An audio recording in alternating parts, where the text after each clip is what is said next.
हा किस्सा झालेला आहे, अनेक लोकांबरोबर झालेला आहे. तर एकदा बॉम्बे जिमखान्यावर गावस्कर बॅडमिंटन खेळायला आले होते. रिटायर झाल्यानंतर ते गोष्ट त्या आसपास केली आणि एक MSCB ची बँक आहे ना, MSCB Maharashtra state cooperative bank, त्यांची टाइमशीट होती ऍट फोर्ट विलियम आणि गावस्कर बॉम्बे जिमखान्यावर बॅडमिंटन खेळायला आले होते.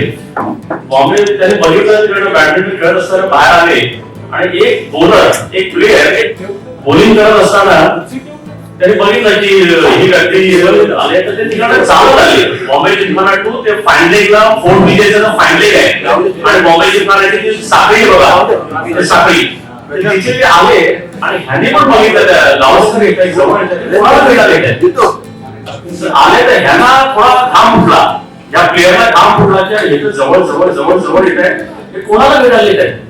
त्या डिस्टन्स आल्यानंतर ते साखळी आणि तो फाईन लेग ती बाउंड्री ते अगदी जवळ आले आणि त्याने विचारलं, हाय डीके कसा आहेस. डीके होते डीके जोशी.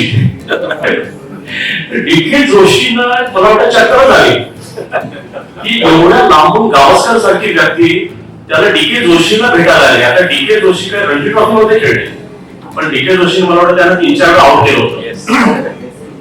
गावस्करांना 3-4 वेळा आउट केलं होतं आणि गावस्करांसारखी व्यक्ती त्या माणसाला जाऊन त्या भेटी आणि विश करते, याच्यातच मुंबई तिकडे.